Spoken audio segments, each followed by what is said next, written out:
Hello, everyone. Welcome to the Road to Recovery podcast. This podcast is a platform for education, discussion, and conversations on mental health.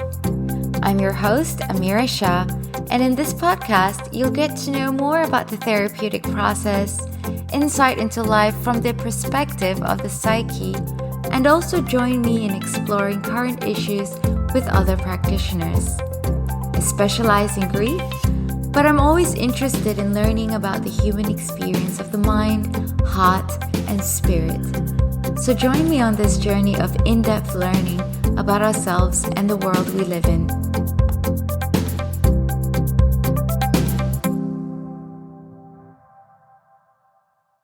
Hello, everyone. Welcome to Science of the Soul. Today I have with me Dr. Guillermo Aranda-Mena. He is, on paper, a professor at RMIT University, but at heart, he is an artist, an architect, an author, a teacher, and a traveler. Recently, he just told me that his art has brought him back to connecting with people. So let's learn a little bit more about him, his art, and his work. Hi. Hello, how are you, Amira? I'm good. Thank you for joining me today. It's great. It's very exciting, something totally new. But yeah, I'm always interested and excited about a little bit of adventure, and this is a bit of a trip in a way.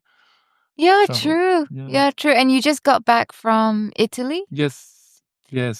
So what did you get up to there? Well, I've been going to teach in Italy for about 11 or 12 years now, and so I teach architecture students, which is always great. It's very fulfilling, and I love it, absolutely love it. But since a couple of years ago, I started doing more art work that I exhibit, and is my own work, and it's something that it brought me back to stand on my own feet in many ways, because teaching takes a lot out of you, and you are there for other people. But with the artwork, it's just re-putting ideas and concepts and experiences and views on life, buildings, architecture. I look, when I talk about architecture, is life in itself. And so it brought me back to connecting, yes, with people, friends, community. And so this last trip to Italy is the first time I actually, on top of my teaching, I did an exhibition, and that was really great. Okay, can you tell us a bit about your exhibition? Well, what I've been doing, I always did that since a student in architecture. I travel around with sketchbooks, and I will take notes, and we'll call more like a visual diary, where I do little sketches of buildings or a cafe or a square where people are doing things. So I kind of draw that, and it's a different thing to taking the picture, because when you stay there, even if it's a rough sketch of 3-4 minutes, you already observe more than when you take the picture. And the other thing I do differently to, say, my architecture teachers is that I look at the buildings, but on top of that, I look at the activity, like human interaction and activity. And so it's really, to me, it's a kind of a really interesting way to engage with places that I might never go back, or I've been back a few times and then I notice different things.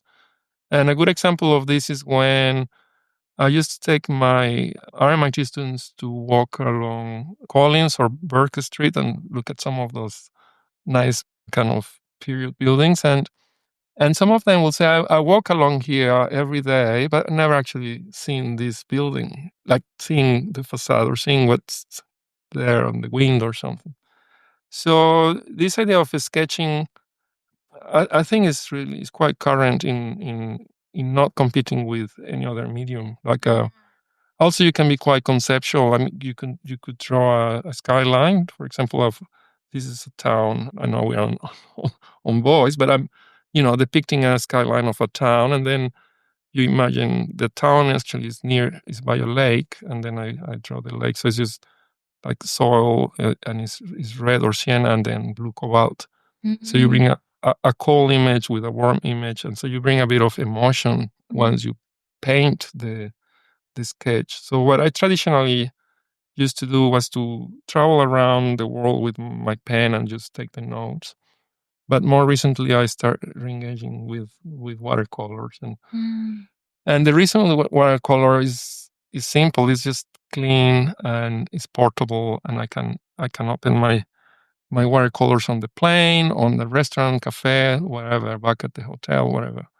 And if you drop something, you can clean it straight away, so doesn't stink. So this is a very portable medium, a tool, or what we call it, a material. So all of this, back to your question, I mean, where do you see it? And if academia these days is so much about publishing and doing research, but quite often I used to find myself presenting to very small group of people at a conference. And yes, they're all the experts on the field, but then I didn't see my work going beyond that. I mean, quite often they say, oh, I influence policy or other things, but art, it was just a very direct way to talk about a lot of issues that we are experiencing today directly with people without having to have, a research paper published or something like that. So the work also helps to kind of break the ice in this way when I'm discussing topics and I have a painting rather than a paper. When I used to show my work as a written paper, it really made up a barrier rather than helping me to discuss those issues with someone. So the art really breaks boundaries, breaks a lot of things, so brings people together. So yeah, I'm exploring all these venues. So can you tell us a little bit about you, the person? I know you are a father and a husband as well. I know a little bit about, where you're from, your background, your journey. Can you tell the audience, who is Guillermo and how did he fall into this kind of work? Yes, that's a very interesting question in the sense that I was trying to answer that question myself. And I'll tell you a very nice little story, which is an exhibition I did last year had 50 paintings, and each painting represented 1 year of my life. So last year I turned 50, and everyone was a bit surprised because they were saying, "Oh, you look a lot younger," but or a little younger. But yeah, It's I'm because you smile so 51 now, much. and the reason why I wanted to do an exhibition with each year of my life is because since a kid, my parents, well, I was born in Mexico City, and my parents moved a few times within Mexico. So I grew up in 3 other parts of Mexico. I spent lots of time in Canada, the US, summers, or when I finished architecture, I did my thesis in Spain. So I went to Sevilla, the south of Spain. And and since then, my life, for many years was on the go, on moving from one place to another for career, studies, life in itself. So the only way I felt I could be really putting my life back into one place was in that gallery space. So it had a really strong concept of that. So instead of talking about Italy or Denmark, I spent a semester in a small town in Denmark, or I spent 7 years in the UK, or back in Mexico, or in Australia. I live in Newcastle for 1 year in New South Wales. And Oh, wow. so it got to a point where it was very tiring to tell people these questions that you're asking me, and also for me to really kind of picture my life in a more cohesive way.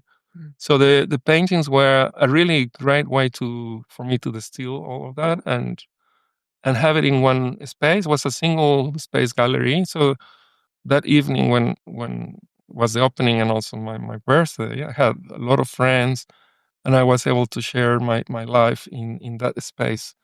So it was a very nice surprise how it worked conceptually, and then they just liked the paintings, kind of the. So I wasn't expecting to sell, but I sold 26. Just 26, you sold half your life. yes, half my life gone in a few hours. But they'll like it. I met one friend this morning by chance, and he said, "Oh, I got the Grand Canyon." Like How I old did were it. you I for the Grand was Canyon? with my dad. I drove from Mexico. I was 16, I think, Okay. 16, 17. And we used to drive from Mexico, sometimes even up to Canada on summers. And so that was one of those memories. I did a driving trip with my dad, and it was the first time I drove the car myself for a part of the trip. So Oh, wow. Oh, wow. First time yeah, you drove yes, was on yes, the way driving to on the the Grand Canyon? yes, What? yes, that's crazy. Oh, Well, driving on the road on the highway, yes. I knew how to drive before that okay. trip, but that's the first time on a kind of I suppose real scenario, not just around the corner or something That's like amazing. You went that. from round the corner to the Grand Canyon. I The first time I drove a car when I was learning to drive, it was in Uzbekistan. Mm, It was winter and the car skidded on ice and one tire ended up in the ditch. And I don't know why, but I thought we could lift it out. mm, A car is very heavy. So yeah, I could not lift the tire out. I don't know how we got out of it. I can't remember, but so that's my first experience. yeah, that was a memorable Huge one too. contrast.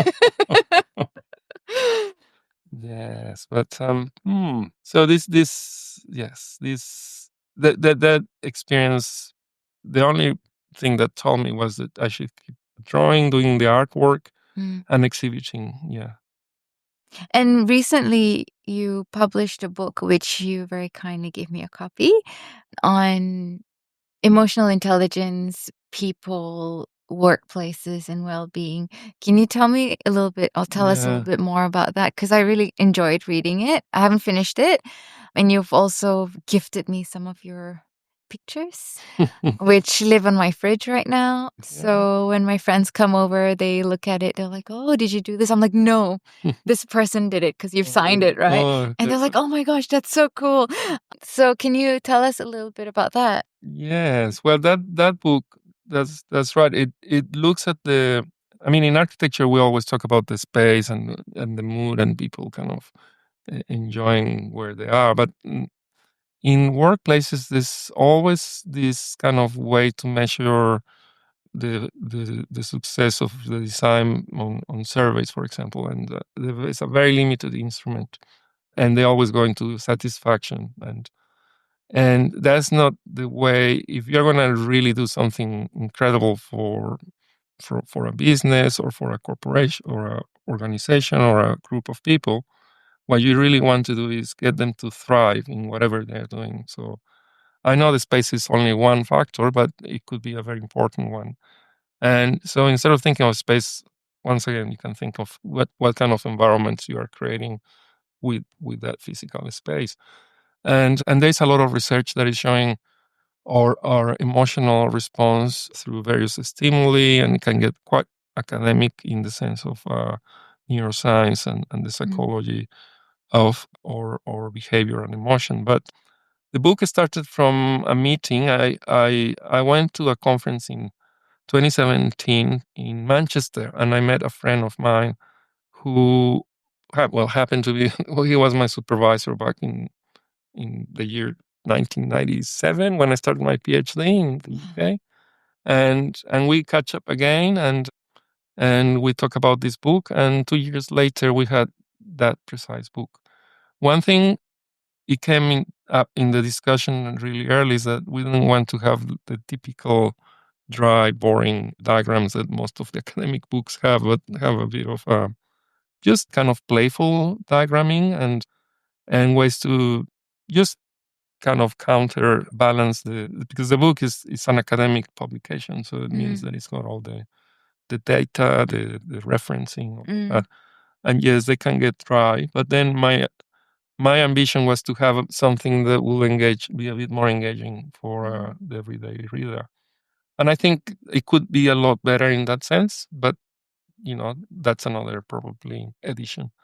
The irony of the book is that it came out at the end of 2019. So just when I was ready for a book launch, we were all going into working from home, not from Yeah. any office. Yeah. And then I thought, what a disaster! It's like the opposite to what your intention is. So to my surprise, the book picked up as organizations wanted to get back to work. So a couple of years later, especially in a lot of the kind of Western. I mean, we had case studies in one was in Singapore, in Hong Kong. I tried to bring a bit of Asian culture, but really most of the referencing and the work that is in the book will be very related and relevant to Western. And so there are various sides that can improve on this book. It could be the cultural side. All the organizations are also multicultural as well. I mean, this is quite complex the way you look at demographics now in and that profile, even not at a city level but organizational level. So the book could have a second edition, like not even post COVID, post I don't know 2.0 new work environments. I think what happened since the COVID years is still palpable in lots of organizations in the city, where you get, at least in Melbourne, I talked to a lot of people, and you get the situation where senior managers and directors at that level, they still work a lot from home. And then you get a lot of junior people not being able to engage with not even their peers, sometimes their mentors, because they are not there. And so you got these online meetings on the time, but the accidental chat and discussion that used to happen after a meeting and all that's a lot of that's gone. It's gonna come back, or it'll come back in different ways, but it has, at least with Melbourne, I know it has changed in both public sector and private. They don't want to, certain levels, the commute and all of that brings stress to life, and so a lot of people really try to stay at least 2 days at home, 2 or 3 days depending. So I mean, to conclude the question, the book, I was hoping the book was going to be a step towards consulting on that field, but COVID also changed me a little bit, and the art is what emerged after COVID, the artwork. So if I can bring art to workplace or other environment, I'll be very happy. But as research, I'm not sure I'll continue with that same topic as the book. I mean, one thing I was thinking, even in this last trip, is starting engaging more with art and the role that art could have in terms of well-being and personal, various aspects of personal growth and to deal with the stress and other factors. I know there's a lot on that as well, but perhaps I can find an angle.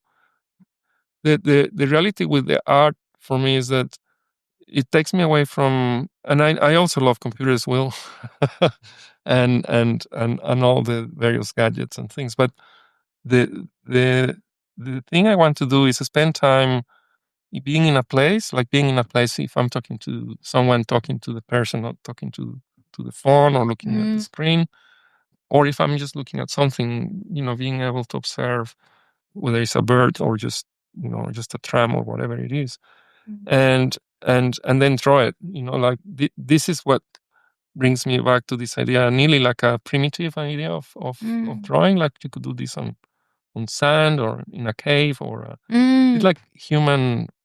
And so removing that kind of, for a little time in the day, removing the device as to something that could be just ink and paper and nothing more. I find that very refreshing. It's totally kind of, yeah. Do you think it's had an impact or a change on your mental health, putting pen to paper more often as opposed to gadgets? I mean, a lot of writers, they find writing very relaxing. Say, for example, like the actual physical act of writing with the pen. Writing with the ball pen and or typing as well, but it's like an intellectual activity, no? So it depends whether you're writing on paper or still doing a word processor. It's still working your brain.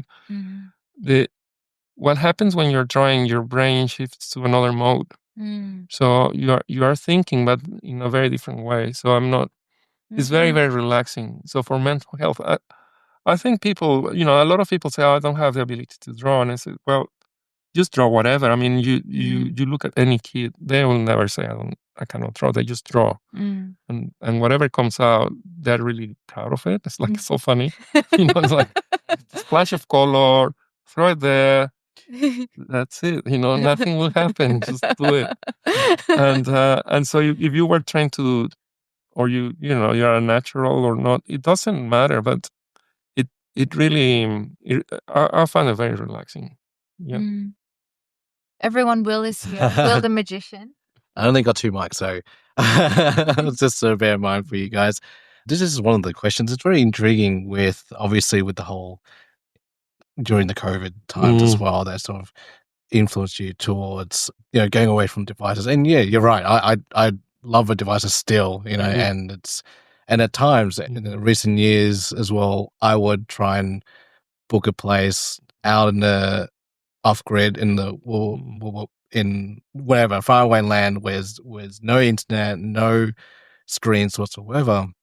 And yeah, it's very easy to forget that, to appreciate those little things that, because it's not really natural for human beings to be looking at screens and whatnot and really have that or it would limit our creativity in that sense. So I guess my question is around like, what is it in during COVID times that were you looking at more screens at the time, or were you influenced in media, and obviously it impacted a lot of mental health with everybody, I'm pretty sure, and now you're translating it to drawings, because I noticed a lot of your drawings, it's sort of modern but not, it's a mixture, and you're trying to translate that and you only started when did you start drawing like this sort of style? Or This goes back to high school. Yeah. I mean, this is what brought me into architecture. Without knowing that to practice, you do it on the computer, not anymore on paper. And the sketch becomes really just a sideline kind of accessory. Yeah. And that's a really interesting question, because that took me to a degree, doing a career and all of that ended up being something else. And so, say, for example, COVID in a way is like, where do you want to go back to? Like, what's what really fulfills you? Or, I mean, that was one aspect. The other one is Singapore was my last trip in 2020. I still went to Singapore 2020. I was teaching there. Came back end of February. Yeah, must have been, because March it shut down. And March, and after that I canceled trips because I had probably another 4 or 5 trips for the year. So the drawing also helped me to kind of draw the places I remember, or the place I wanted to go or wanted to be. So it was a way to kind of travel as well. But it's both, because when I like to draw things that I see, and then things that I just imagine, and then other things that are just really conceptual. So, for example, you can use color just to express your emotions. So you don't need to draw anything. You just throw colors, and different colors have different kind of tones, and will say how you feel. But one thing I love about the pen and the ink is that you could be really specific to, like, you can throw lines, like really kind of loose lines, and then you can draw something really, really specific. And it's a way to just highlight that. And then it's really exciting to, this was by mistake. I drew this upside down. I didn't realize all the book is this way, right? And that happened in Singapore last time I was there. I was drawing a Club Street. I think I showed you that one. But yeah, you did. I drew on one side, and then without realizing that the other side was upside down when I drew. But then I thought, oh, this is great, because if I'm showing someone one side, then I can just turn flip it it around. over. Flip it. Yeah. But in this one, this is actually correct. This is just the right. Yeah, wow. So this is Collins Street at 5 p.m. But it was inspired on the painting by John Brack, the 5 p.m. in 1955. And what I found, even by chancing with this type of format, the concertina or accordion sketchbook, is that I thought, okay, well, I'll freeze that 1955 and then do the same frame when I moved to Melbourne, which is 2004. And then I move in. And the people that were walking along here, which is the original one, with lawyers and bankers and, the mainly finance people, the two ladies they were typists, and they were known to the artist. So they're actually not. So interesting. They are not anonymous. Some of the people, but they were all white, kind of male, pretty much. When I moved to Melbourne, it was a very mixed kind of demographic already. But what was also interesting is that the CBD was already of mixed use. So what I called it was not just strictly business, but it had residential. So I kind of depict a bit of the roof just to show that had the retail, have the cafes out. So the city life changed. And so the same frontage a few years later was not far from Southern Cross Station. There was the new station, and again change in the city. So this way of drawing is like drawing a timeline of the same spot, which I found fascinating. I mean, you can put all in the signs and but each can also tell a story with a few lines. And so it became that same building totally empty the lockdown and even coming back to the city, everyone with the headphones, so still very isolated. And then I put the future, because that was the theme of that exhibition, the 2033 year, and I left it pretty much open. So instead of windows on the towers, I put the binary code. Yeah.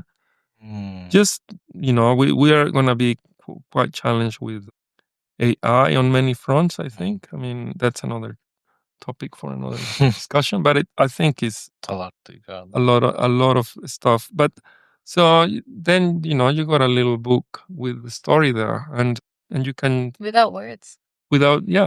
Nothing. That's right.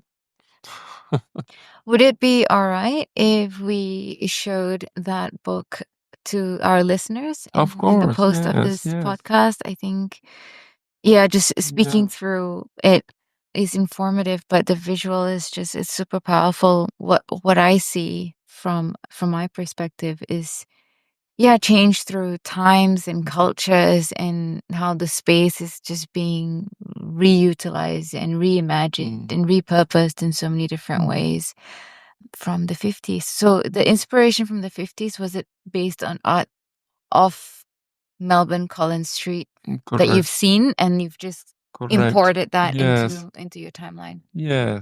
Yes, I mean, he's a well-known artist in Melbourne, and is one I particularly like because John Brack brought pretty much everyday activities into his paintings. So John Brack? Brack.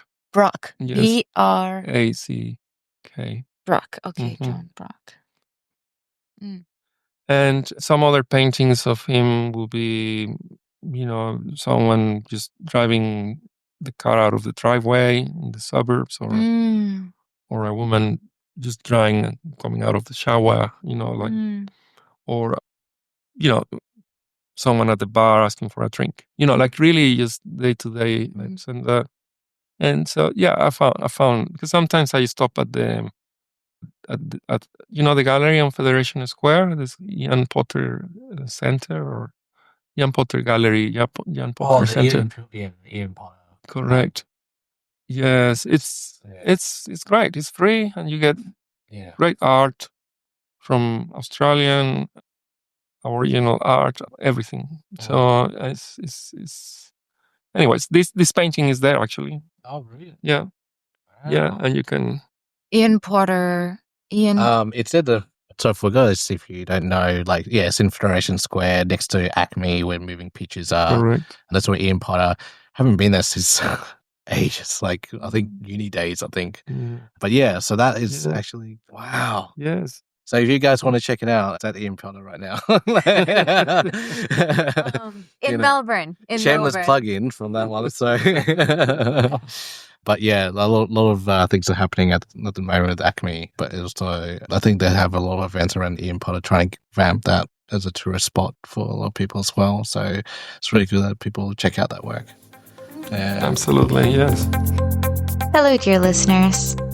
If you would like to reclaim control over your nervous system, navigate your grief, your trauma, or deal with cultural matters that are causing you distress, I invite you to book in with me for a free 15-minute consult. In this consult, I will learn about your concerns, provide you with some tools and techniques to calm your nervous system, as well as give you a customized treatment plan. Simply jump onto my website to book online, or you can email me at hello@roadtorecovery.com. That is AROAD2recovery.com.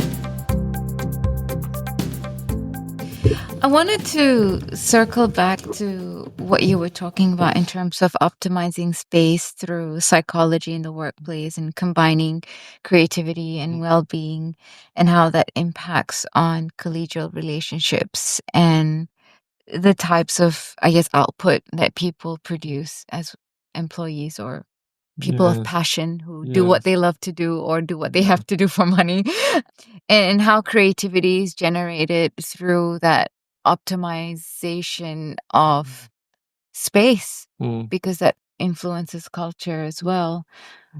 Can you talk a little bit more about that? Yeah, it's kind of counterintuitive, because the more you want to optimize the space, the more you can smash the whole thing. And that means that quite often business managers and then the property operators or tenancy agencies, and they look at space pretty much as a container of the activity. But if you are going to innovate, sometimes you need another space that is not the one that where you're doing the task.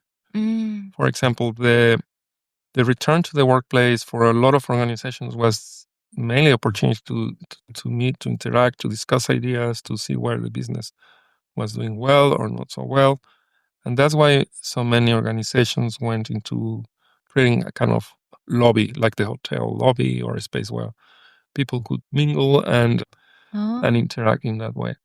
So I mean, it's really important to have those kind of spaces clear in mind in terms of, it's not about the productivity, which is where we get it wrong, because that's a model that is totally, some it's businesses work, archaic. and Yeah, it's archaic. it's not like the turning wheel. I mean, it's more of how smart you're gonna be about whatever you're doing in a business, in consulting, in a manufacturing. I mean, of course, it's very tough, competition. But back to your question, what is the optimal? How you optimize workspaces is it's hard to answer, in the sense that organizations need to give a bit of leeway to the employees, not to say, well, you work from pretty much on the clock, whether it's a 9 to 5 or. But is there a day, a morning, an afternoon in the week that you do a project and you work your project, and then you find a way that that project might feed back into the business. And then, yes, you are paying that time as an employer, but that's also time that employees could be bonding or looking like how kids learn. They work on a project, they play. And so that was actually discussed in the book towards the end, that sometimes we need that. I mean, the most successful, or some of the very innovative and successful businesses do that. They give a morning or a day a week to only work on pet projects or something cool they want to do. Pet projects. Well, okay, so like a collaborative initiative. Yes. And they put a little, not too serious, but a bit of a plan and what they want to do. So this whole idea that even in academia, which I'm surprised is so strong, that they ask you to write down exactly what outcomes you're going to get through the research.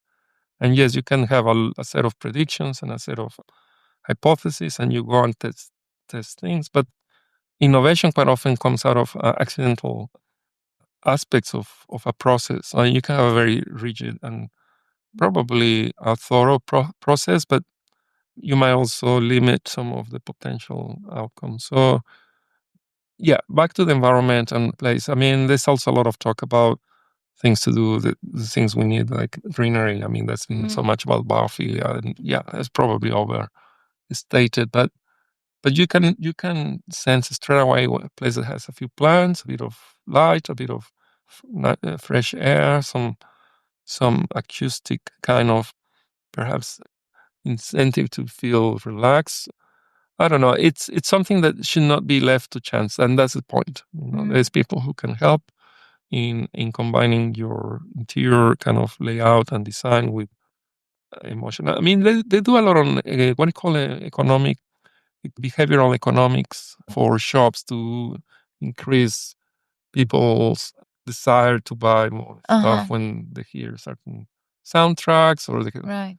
or the height of the shelf with products, and Right. there's a lot of Buyer psychology behavior. Yeah. and behavior, and there could be so much more in other, not just for the shop kind of behavioral of consumer, but for the well-being. I mean, why not?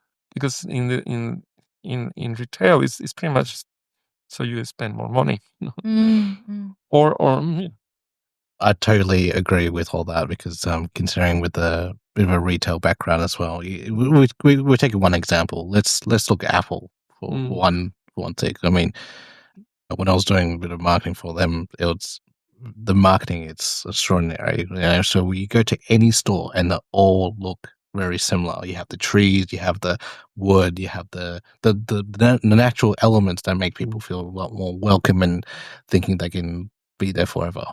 So it's like a Zen moment that they bring in. So that's the marketing there. Why is they want to make the store not just to sell, but even they know that they are selling, but they want people to be immersed in that sort of zone. Same as libraries, same as some clinics. You have different clinics that would have. I went to a Monash IVF clinic where they had natural wood all around, acoustic foam, like all around, and just makes. And when you enter, it just you probably would be more familiar with the colors used in showrooms or offices. When you have the turquoise or blue kind of thing, it's sort of a calm sort of nature zone. So it does make people feel a lot more at ease, mixing the green and the blue. So it's similar with Apple, it's all white, but then, you have the timber, with all the organized, and it's all very minimalist. That's the modern kind of trend at the moment. That the more minimalist, the more people want to buy because it's clean, it's more focused, it's whereas you go to a gift shop, you have everything everywhere. You get so hi-fi with all the yellow and all the special stickers everywhere. So I can totally see where's that coming from, and it does change the nature of your behavior and how you feel when you enter a room. So, which is very interesting, right? It just kind of makes you feel more. You wanted to pay more for the price. But you're paying for the experience. It's the consumer journey. That's right. Exactly. And that's where the shift in marketing, the psychology behind it, it's shifting rapidly with that, because I know that it's all about the experience, not just about the product. It's the personal experience when they have the product. Even the packaging. Even the packaging, everything's an experience, like you said. Yeah. I mean, I got a PC recently because, Apple's just way too expensive right now. And I've always had Apple. So this was my first PC since, I don't know, it's 20 years old maybe. Yeah. And I was really looking forward to unpacking it. And I was just sorely disappointed. It was just a box. There was nothing to it. And I'm like, oh, okay, but that's okay. The machine works. Yeah, but it was the experience that Apple offers. We're not doing product placement here. No. There's no plugging for Apple. They got too much money now. Yeah, but it's so interesting. As organizations, they market their in many cases their business through their buildings.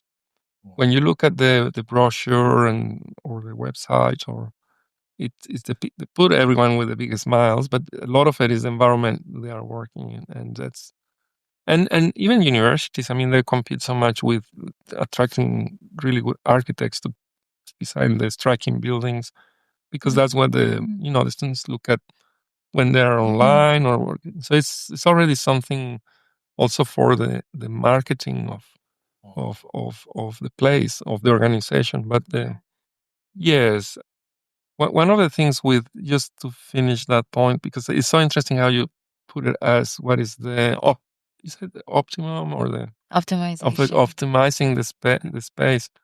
I always give the example of height. For example, you could be in a space with like here, we could be with a ceiling just over our heads Mm. and we'll fit perfectly. But will you feel the same? Probably not. If the ceiling was twice what is this, like the one there, you feel probably will be more of a grand space and you'll feel Mm. perhaps more relaxed.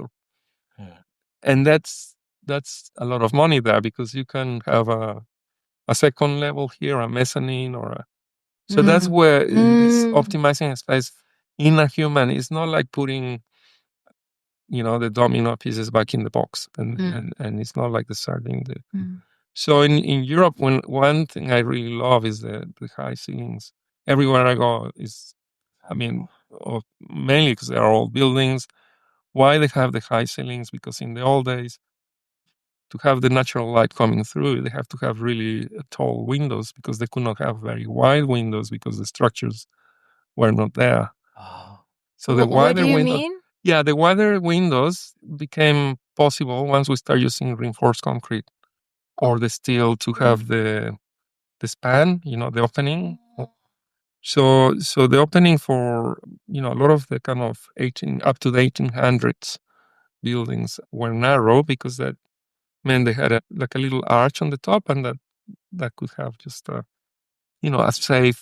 safe wall opening. But then they had to make it quite tall so you get enough air and light. So people don't see these things, but it's so interesting. Yeah. How do you define That's that a good height? point. Yeah. It wasn't just to make someone feel like, oh, it's just super high ceiling or something. It was just a practical side as well. But When I enter a building with really high ceilings, typically, this is just my felt experience, there's a sense of expansiveness. And depending on the age of the building, there's always awe.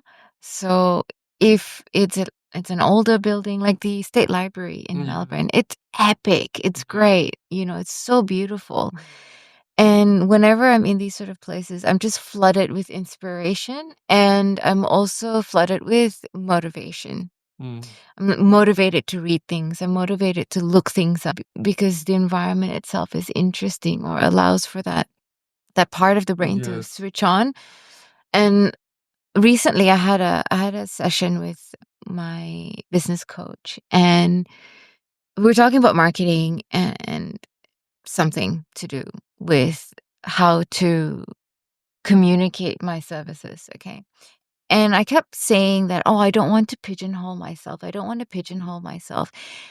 And she's like, you've said that word a few times now. Where is that sitting in you?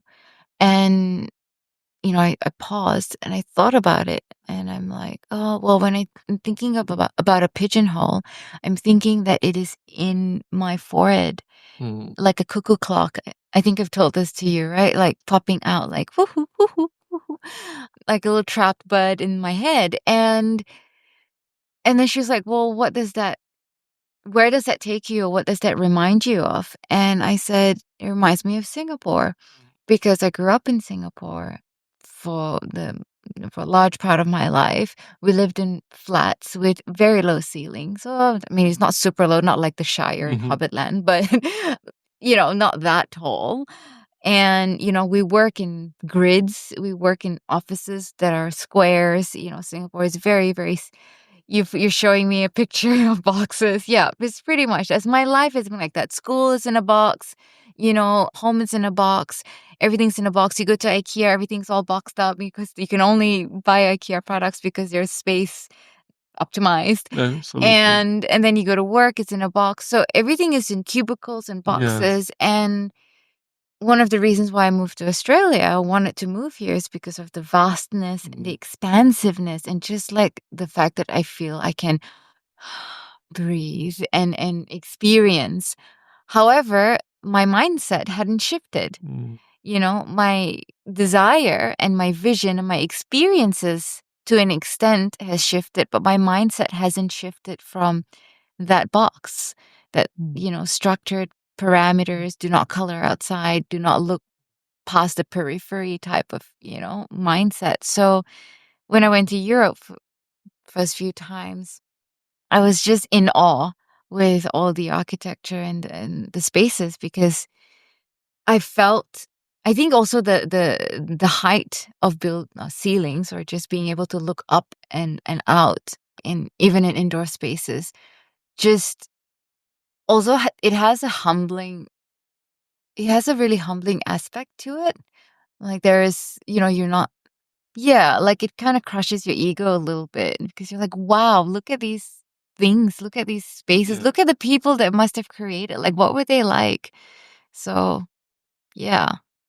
But when you talked about your book, I was just really inspired.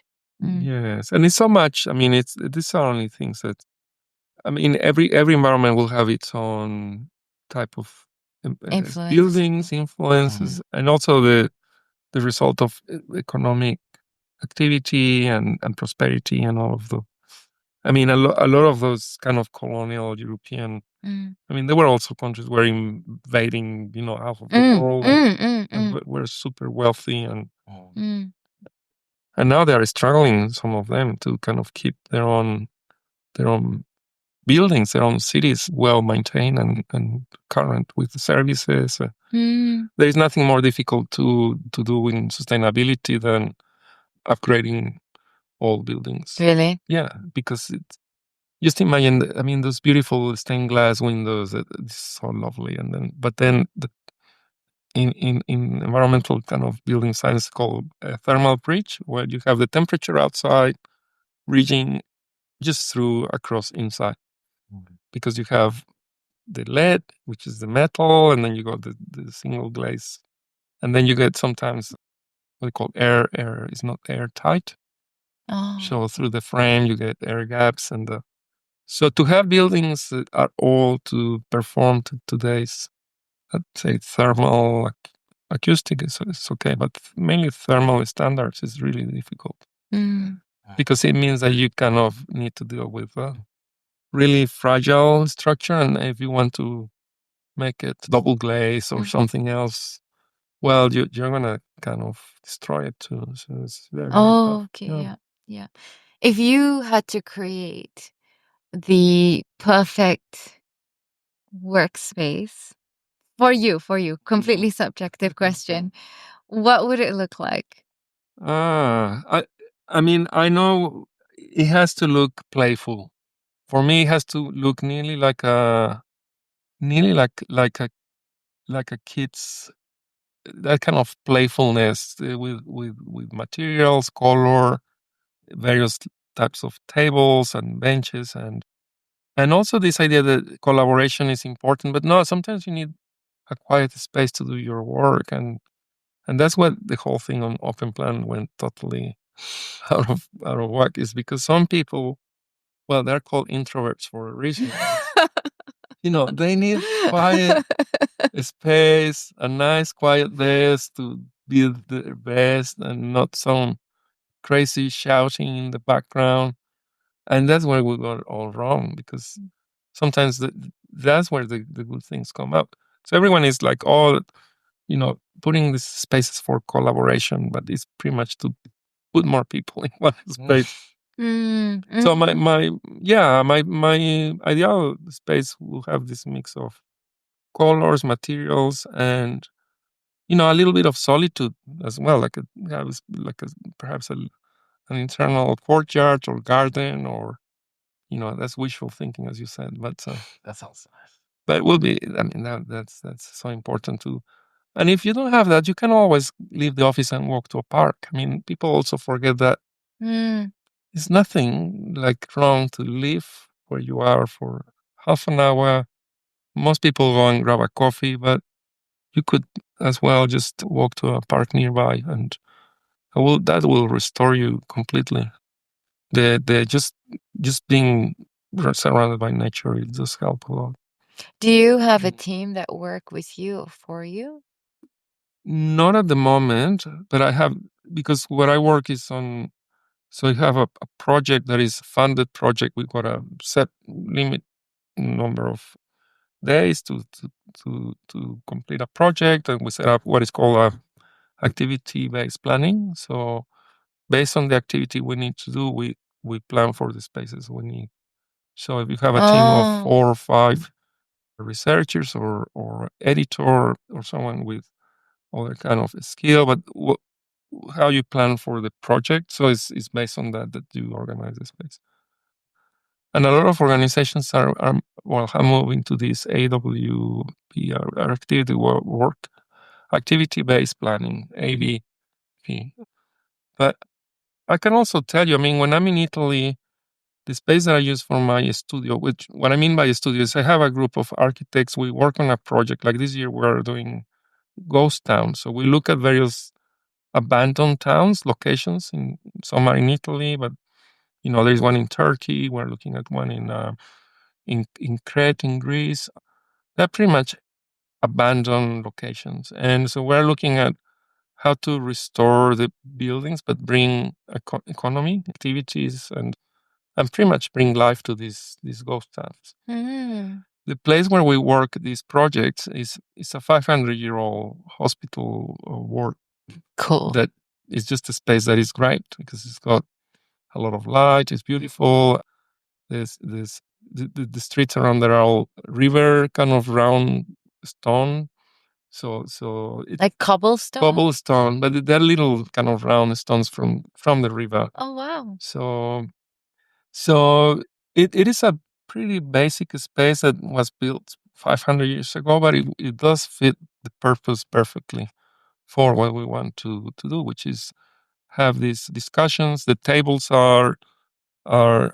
could be shared tables or then move into individual kind of spaces to work. And yeah, I think we spend too much money on trying to make everything fancy, but sometimes you just need a good idea on planning what you want to achieve. And that's what is called activity-based planning. What is the one before is activity-based work, So it's more like planning for what you want to do, and then the rest follows. So rather than creating the structure in a fantastic sort of way and then fitting in the idea within the structure is the other way around. Okay. I've got a question about that's so interesting. But in Melbourne, as you can tell, that sometimes I don't know the historical buildings that you're building from, or if you're knocking the hospital down or something. But like in Melbourne, they're trying to. We've got a lot of historical buildings that we're trying to, for example, like Melbourne Central. You have the historic building that's in the middle, underneath the tower. Tower, yeah. So they're trying to retain that as much. Yes. Because I have a friend who's trying to maintain that, and he's like 68 or something like that. He's a grubby old man going around and saying, "Don't renovate around there because we need to save that, and we have to go through all these approvals for it to change things." So I don't know whether you were to, because I know there's a lot of old buildings and whatnot, would they have any sort of historical events happen, and would you sort of retain some of that to build new buildings? Or there are a lot of, this with heritage, this it's like a Pandora box. You get all levels of protection. Sometimes too much protection also is a problem because then it limits what you can do with a building. So not much protection, then they can even demolish it. And we've seen that a lot in Melbourne.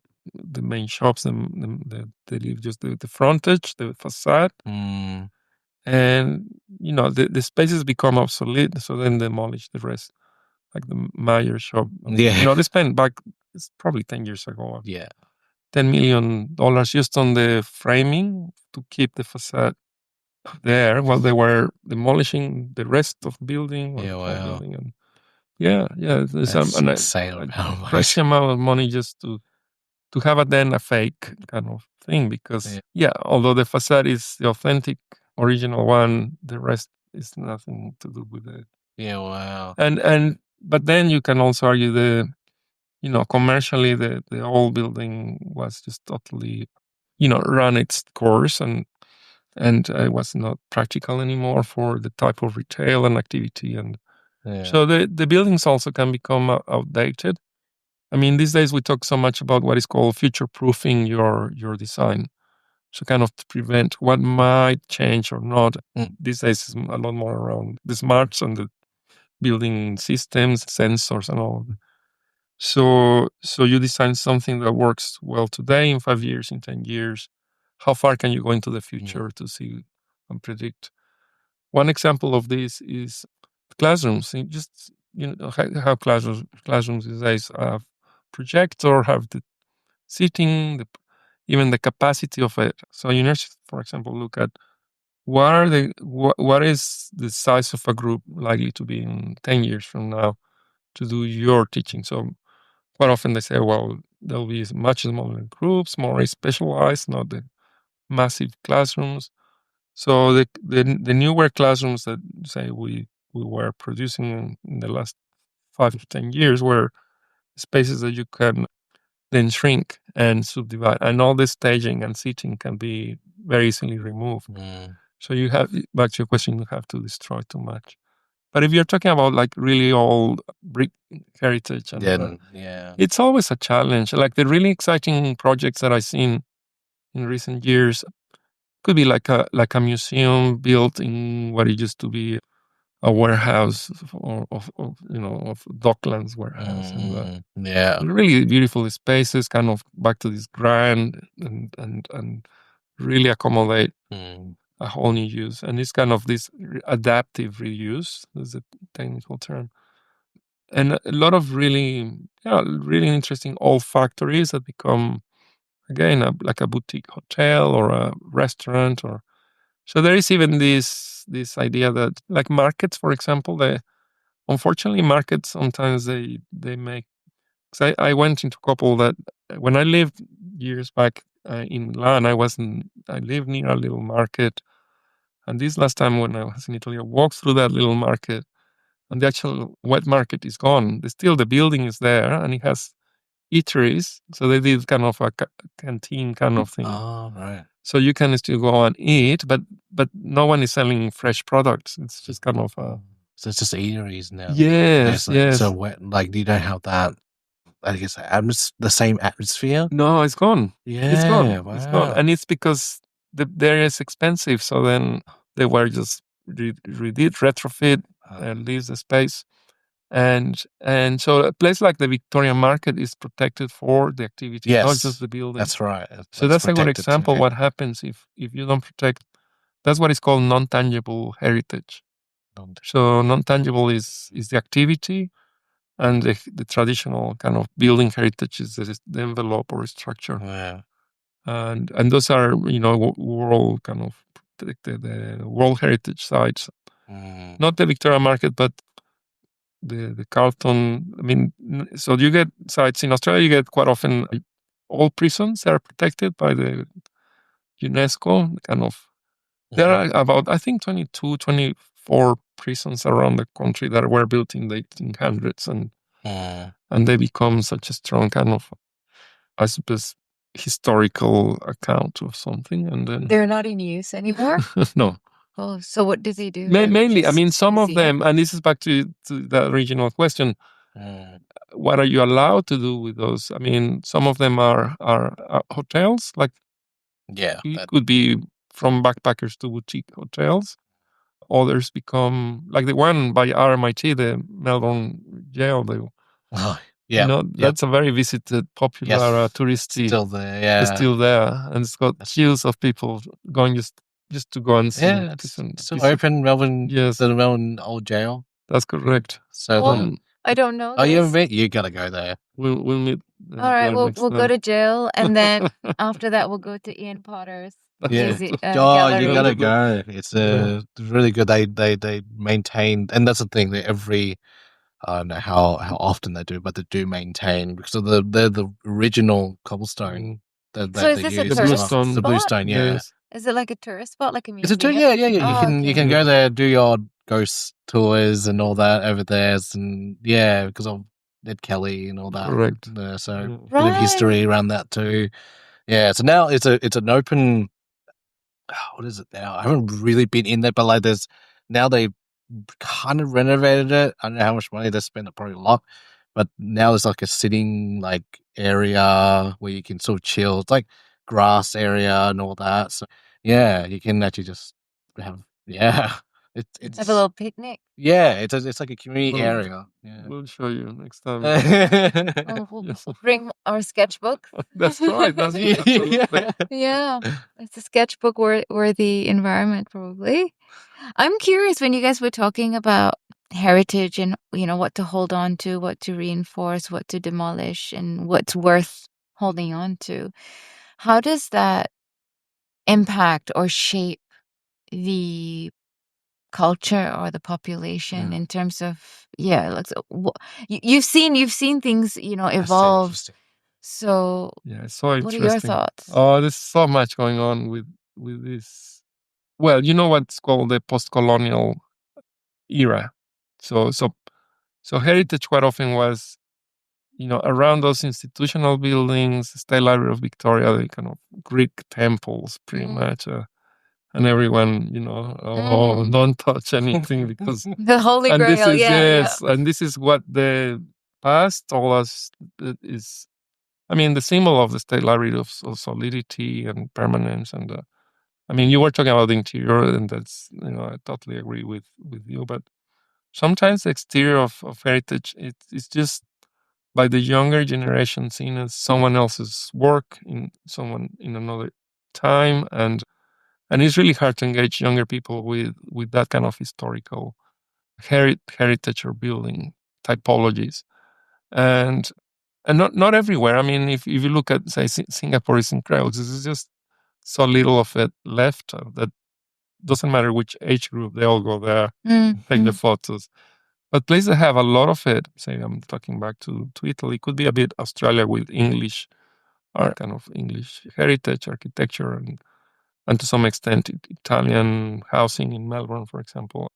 But in Italy, like, a lot of Italians are like, no, I just want to break away from so much history in every bit that you look at that becomes so, in a way, nearly oppressive. Yeah, so it's kind of like tightening you Correct. from creating your own Yeah, and quite culture often and it's your own correct. Your expression. own Yeah. generation, And your own also culture. Yeah, with Australia being super transcultural now, like, is there going to absolutely. be space and opportunity for what Australia is now to emerge visually or tangible way in terms of the structures that Well, I'll tell you a story, a short one.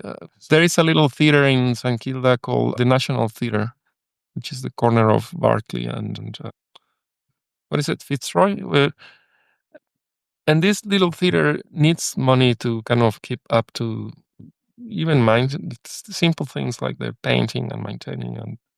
And so I put my students to work on this project to rethink the theater, not just the facade, because it really needed some new facade panels and treatment, which they are doing now. But a couple of years ago, we were looking at the four kind of sides of the building, redoing some of the interior, and the younger students, they were kind of putting their own stamp on it.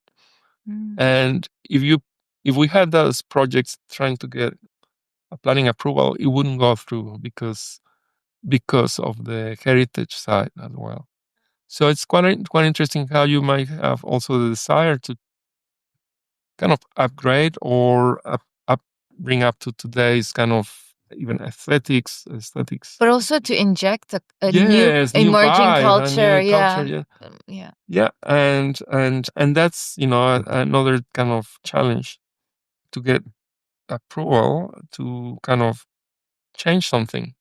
So it's really, really, really interesting. So what happens quite often I think the best projects is where they are not shy about it. Like, they kind of, one example that's probably over, I mean, that is one that people can picture, is that pyramid, the glass pyramid inside the Louvre in Paris, which was a breakthrough because no one expects to have a glass pyramid in the middle of probably the most kind of culturally charged building. And MIP, an architect from Chinese background in the heart of Paris, won that competition and really changed perceptions around lots of things, but Wow.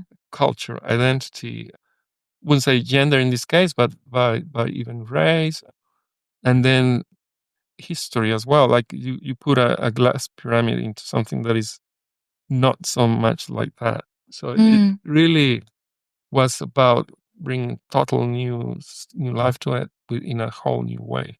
So it was about redistributing people through staircase there, access to the museum, but also connecting to the metro station. So that means bringing people into the area, not just a little kind of palace for a few. Yeah, I was talking about this the other day at home because the National Gallery of Victoria, another museum I want to promote. Yeah. It's so interesting because it's one of those first large museums that didn't put any steps to walk into it. Yeah, it's just like You flat roll through. in, Yeah.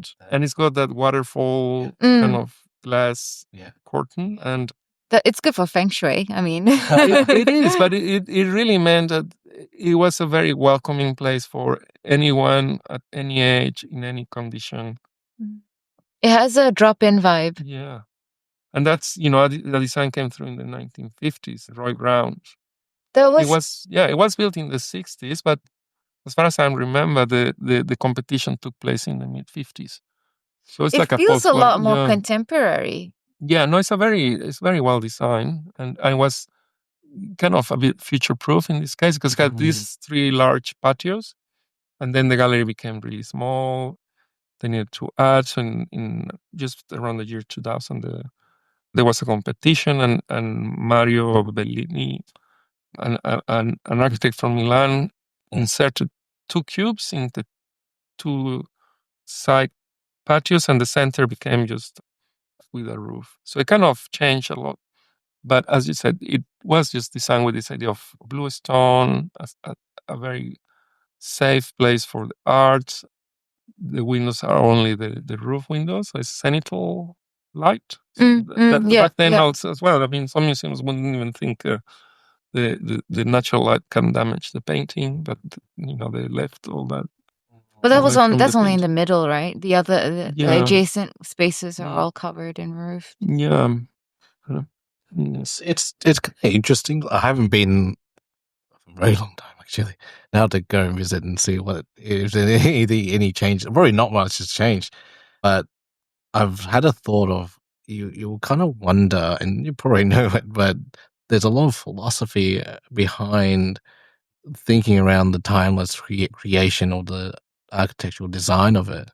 So I kind of wonder what the philosophy around that, or how, because obviously they don't know what's going to happen in many years in the future, but like how, what's the, you kind of wonder what's the creative process around creating that kind of design to be so timeless.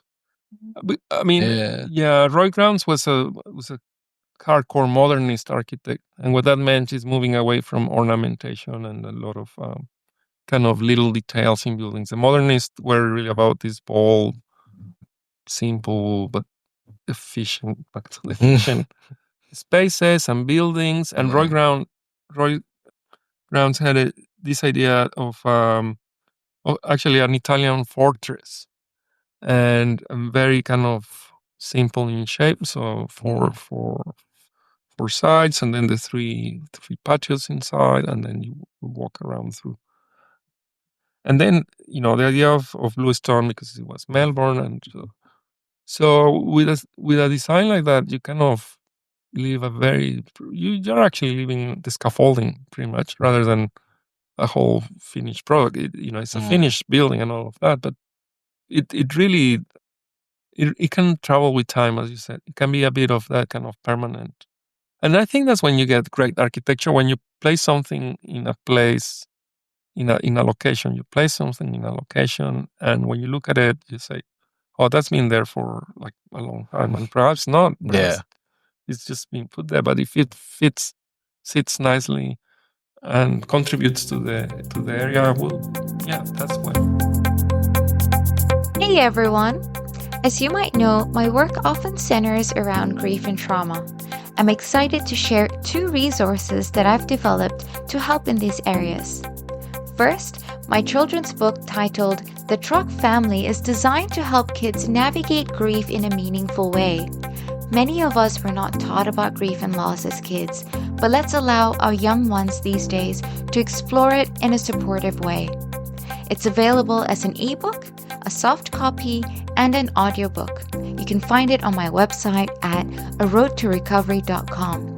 That is AROAD2recovery.com. The second resource is the Culturally Informed Trauma Workbook.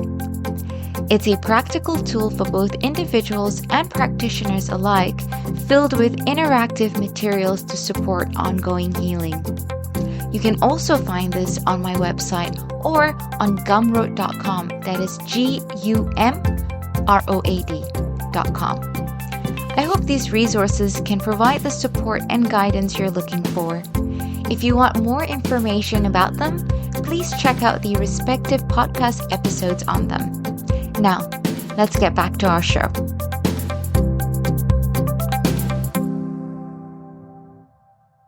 I'm wondering, how do modern contemporary spaces influence, if at all, our psychology compared to heritage colonial type spaces?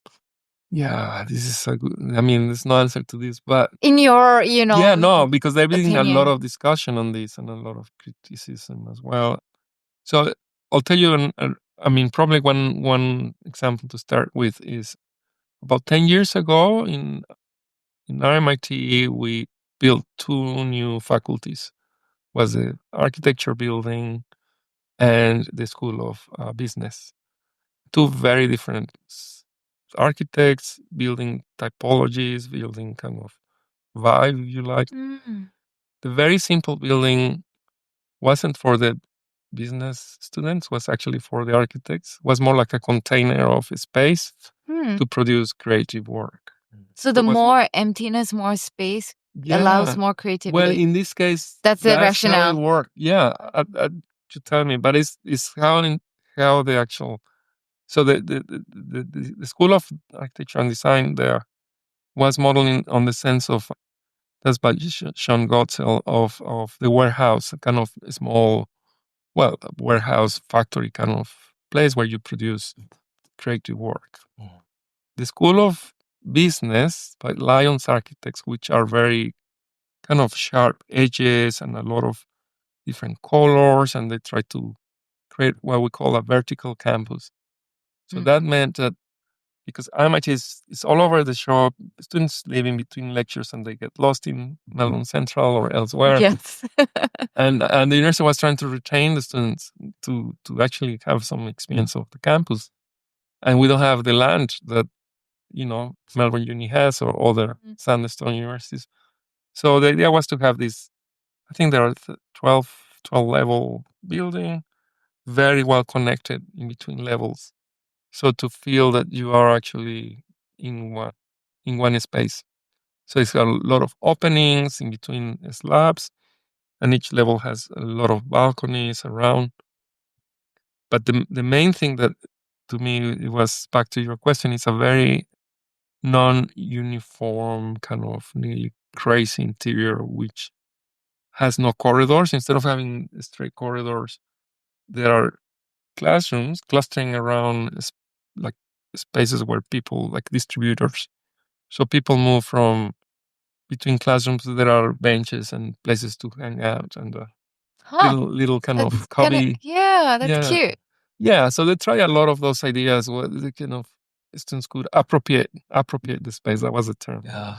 What's the term again? Sorry? Appropriate. Yeah, okay. I might just have the ending or accent, but it's the spaces that students kind of hold to and stay there to just hang out. In some cases, even hide. And it was very, very successful. But the very interesting personal experience is that I invited. I had a lecture in that faculty of business on a Saturday morning with a master class. They're all property students and pretty much on kind of property and finance and not really architecture, but I was trying to get them into the architecture side. So I invited a really good architect from Melbourne, Wood Marsh. They do interesting work, to talk to my students. And when Randall Marsh arrived and look at where it was going to be the lecture, he just kind of nearly rejected to go into the building. He said, Really? "Oh, this is so hideous. This is kind of can't stand this," because it's not his design language. And we still make the joke. I mean, we made the joke back then, and the students were also laughing. But he was actually serious. But Wow. we made it look It's like you've insulted me. yeah, it's like, why did Invited you me invite to me this to this? haphazard space. Yes, and he just could not believe it. And well, but just to cut the story short, in terms of the building, it's over 10 years. It's been really, really successful because it's always really busy, and students who have to be quite rigid with their kind of business mindset, having a bit of a chaotic space was a good response. And then on the other hand, architecture students and design students that are a bit all over the shop, thinking all sorts of So the container literally contained them. Container, like a really rigid container.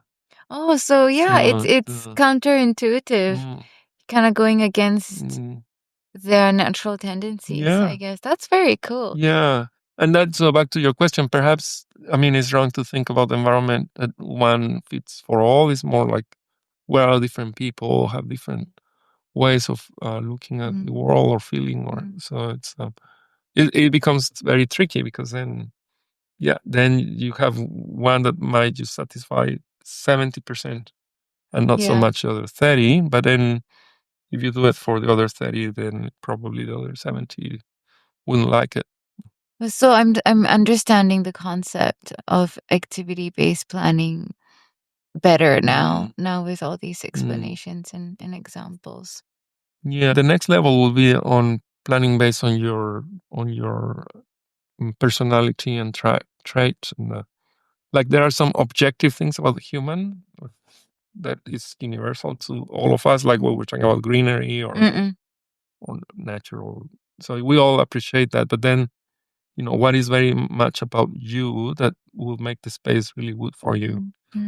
So if you can go to that level of personal response to the space based on, what you, you can try that in your own home.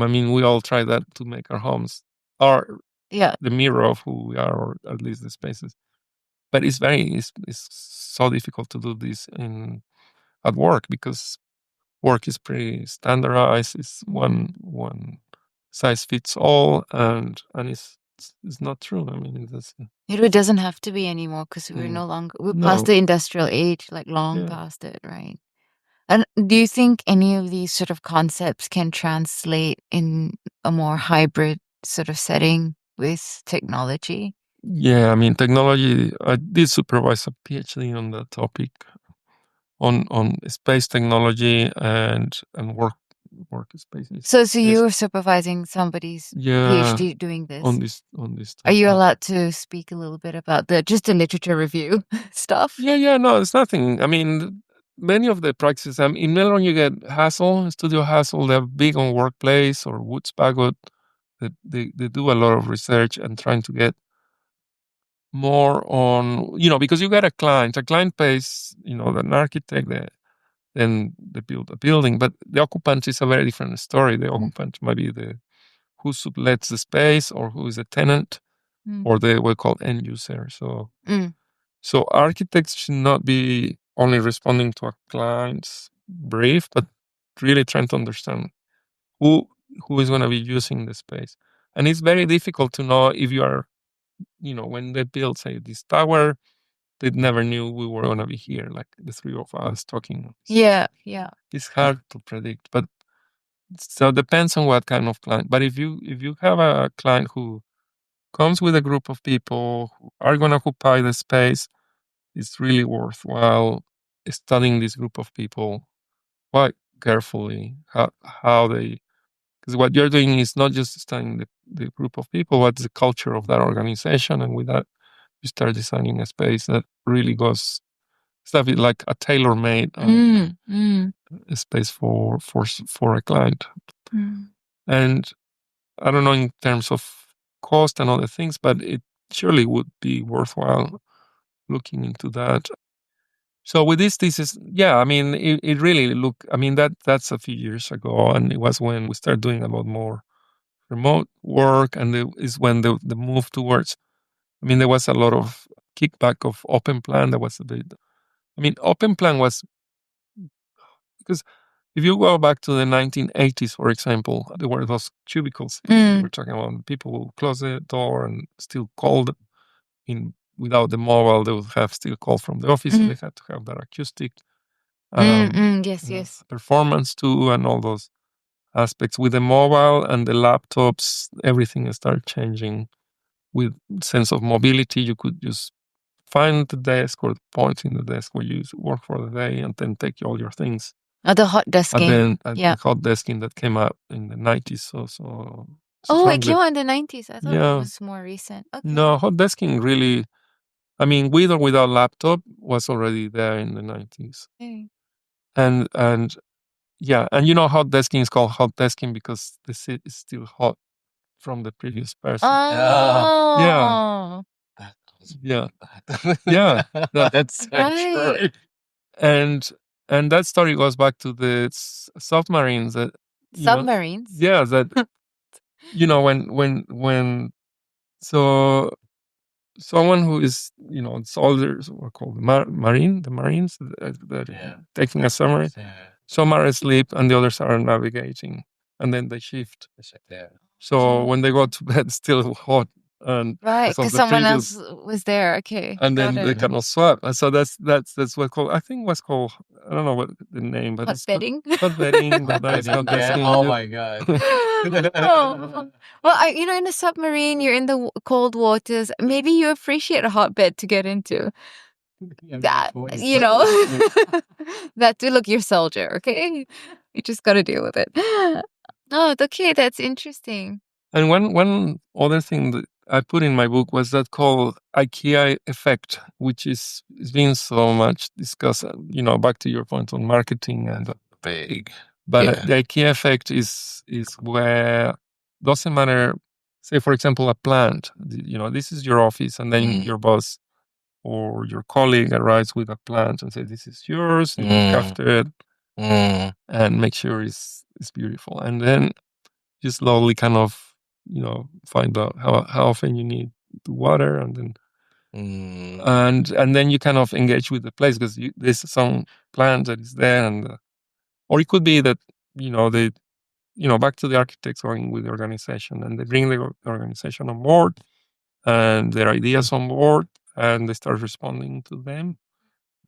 I mean, there is a term called participatory design, and there is this kind of debate. You know, if you're not a professional designer, should you be having a go? And some say yes, why not? I mean, if you are the one who's going to be working here, well, tell us what do you want, and then the architects will kind of find, okay, this is how much we can go for that. Could be on a one-to-one basis. There's kind of mass customizing, or just kind of filtering through workshops. And participatory design could be also known in other cases as just engagement kind of processes of being people's desires. So there was one more building, you know, I talk about those two in RMIT, the Design Hub and the Swanson Academic Building for business. The last one wasn't a new building, was a major upgrade of a really old kind of 1980, really horrible buildings that everyone was ready to demolish. And the university say, well, it will be too bad for the environment to demolish because you throw so much, you know? So how much would it be to renovate or to upgrade or reuse, adaptive reuse? And it was the same or even a little bit more to keep the buildings than demolishing and building from new. But the university decided to keep the old buildings and redo all those interiors, and it became really successful because it had a really strong process of asking the students what they wanted for the and this is the participatory. Yes. What was the term? Design. Design. But how is that linked to the IKEA effect?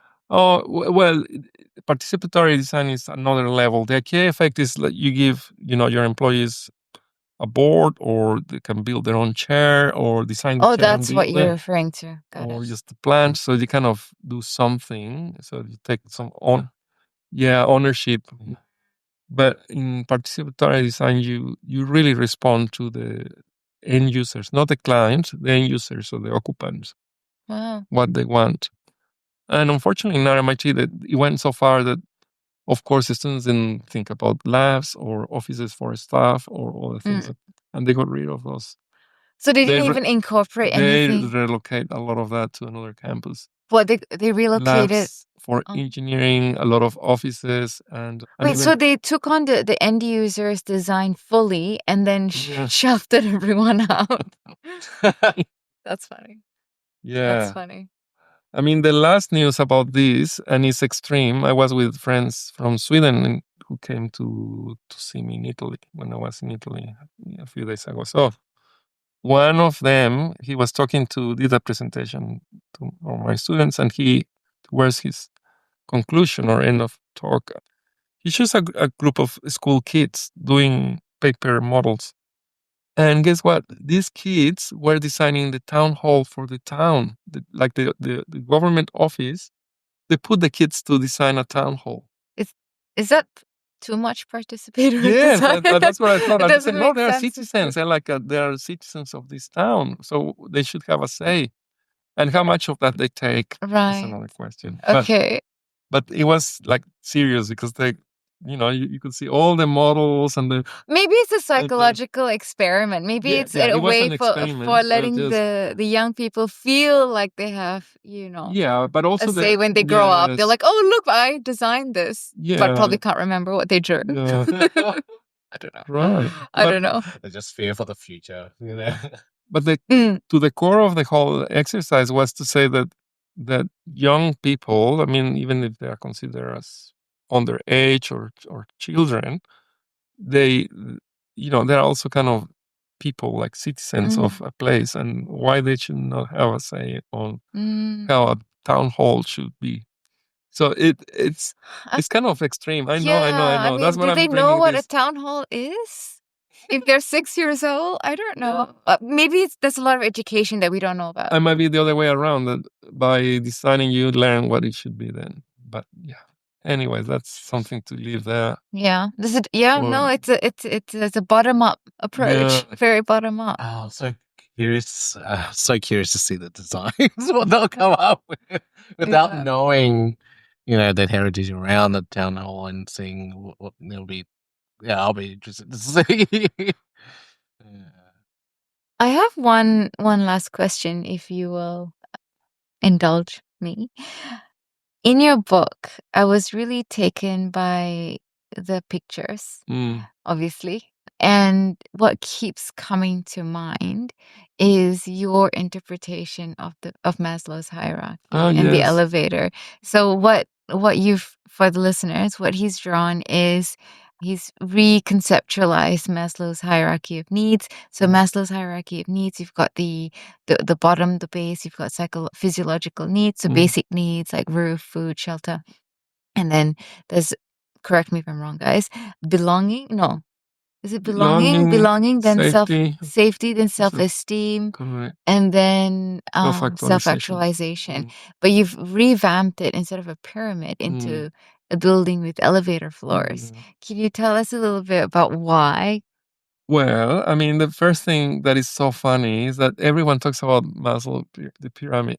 Yeah. But he never actually drew a triangle or a pyramid. I never found any paper or anything that has his. No, someone else came out with a triangle. He actually listed this, and it could be, it could have been steps, or, I mean, the idea of the building is so simple. I mean, it's suppose I'm an architect, so I put it in terms of a lift and the levels that you go through the lift. But also, one side of one lift was Maslow, and then at some point I bring another kind of similar theory of motivation and put it side by side. So there are kind of two lifts. And so you can take either lift, and hopefully, you arrive to that kind of self-actualization.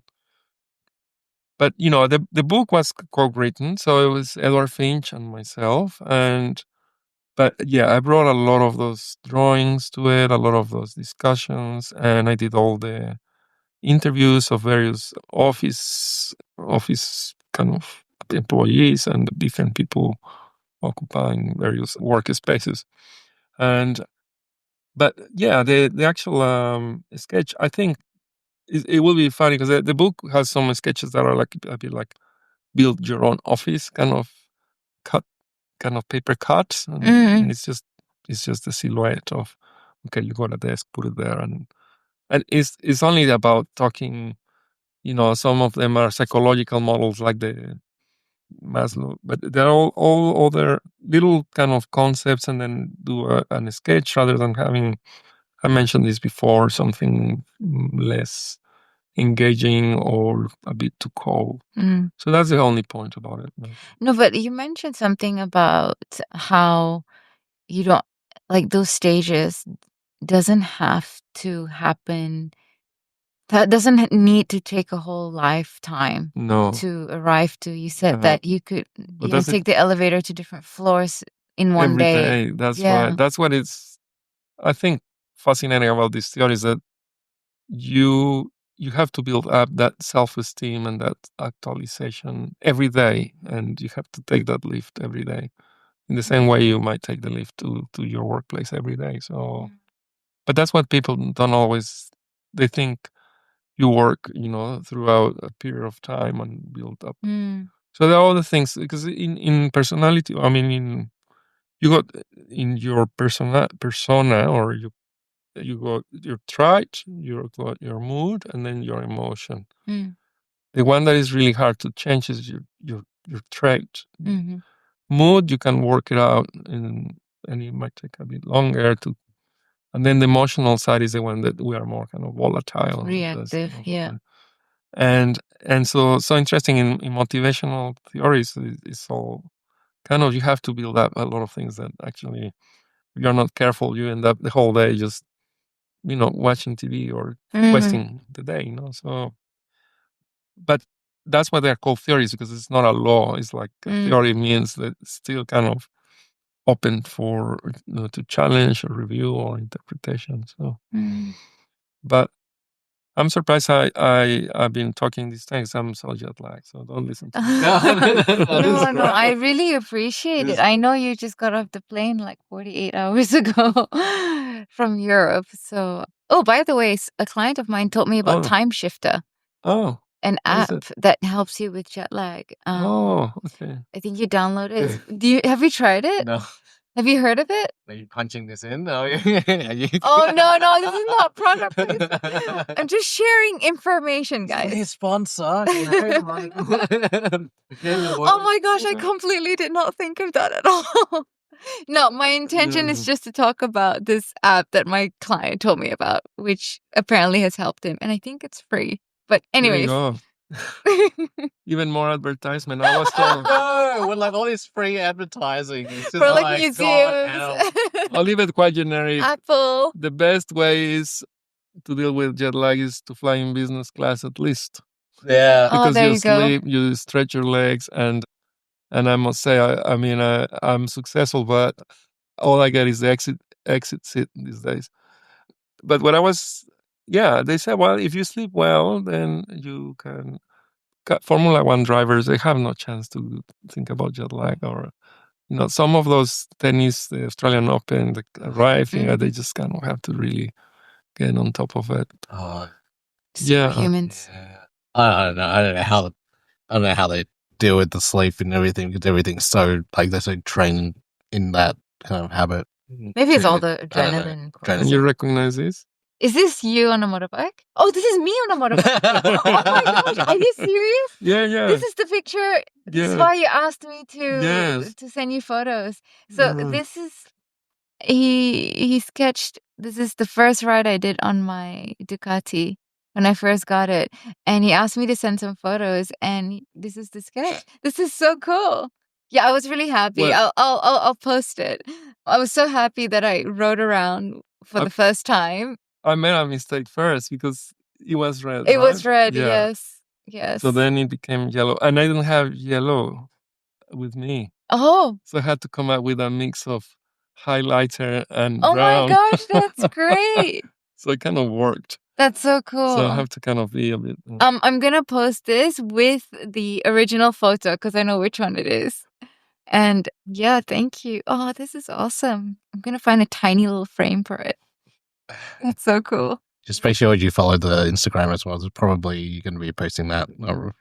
Yeah, I know where you're going to be Instagram posting and it. Yeah. Facebook. Just a question, because I know that you've also had a showcase recently as well. Will you be doing any more?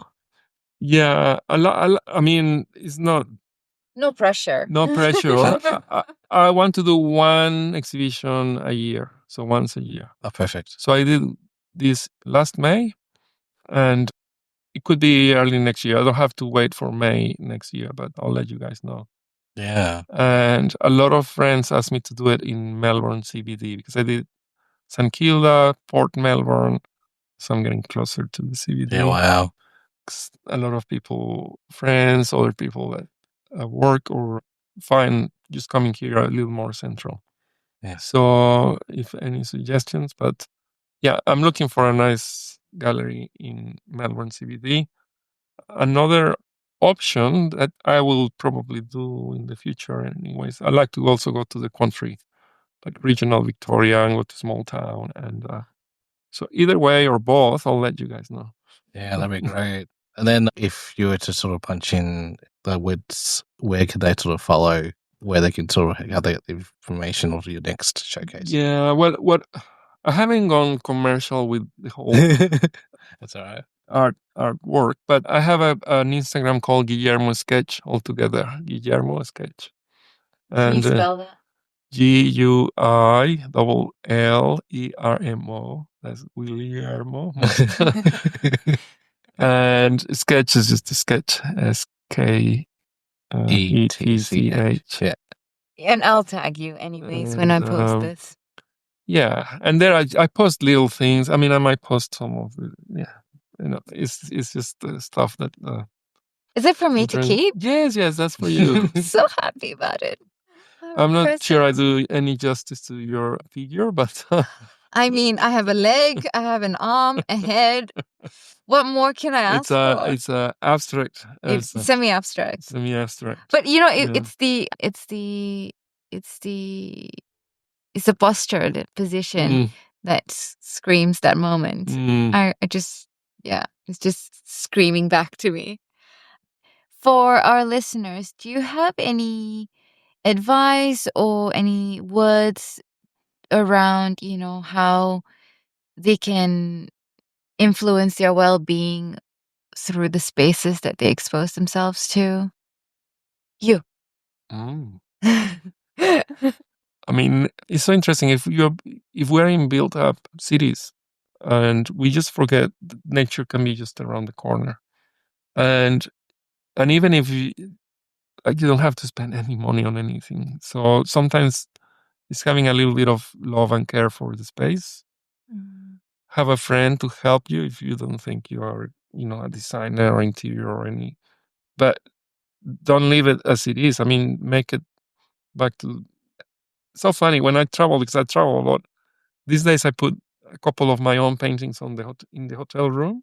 Oh. Yeah, without no, it's not making hole or anything, on top of something or just leaning on top of the bed, And I come back in the evening and I walk into the room. It feels my space. It's like, it's a hotel room. I'm not the first. I won't be the last. But at that moment, it's my space. It's really nice. And I did it initially because I was painting, and then I put some to dry, and then it was just by accident that I came back one evening, and then I thought, oh, this is cool. So now, because I travel with my paintings, and not all, but just kind of portable collection, or doing some while I'm traveling, so nature, art, and the third, I mean, your environment through other people, like you can influence people to feel a lot better to what they feel, or some days you might not feel so good, but it's really important kind of get. I mean, that's what I I think so many years to me is that when we were in the hard lockdown is just contact. Mm. And then we too quickly forget all of that, how important and precious could it be, because now we got so much of it as you're, getting through, whether it's driving or public transport or any ways. But it's just mainly like I'm about to start to read a book called Atomic Habits. Oh, that one. Have you heard of? Yeah. I've heard of it. I've read parts of it. Oh, okay. It's, yeah. But the main thing is that got its you have habits that just improve your life. So stick to a few of them. So surround yourself with the right kind of people, or keep the connection. Yeah. That's one way of improving your well-being through the environment, because people's part of the environment as well, and we seem to forget that. We seem to think it's either organic or tangible or inanimate, right? But humans are also organic. And then nature, and the other thing that you said is art. Yeah. It's art. Yeah, with art, it could be just be creative in the way. It doesn't need to be a drawing. With art, could be something. I had a friend who had this little wooden figure, and will take this figure with him wherever he went traveling. Oh. And when he came back from a big trip or something, he'll place the figure on his desk. Huh. And it reminded him of his trip.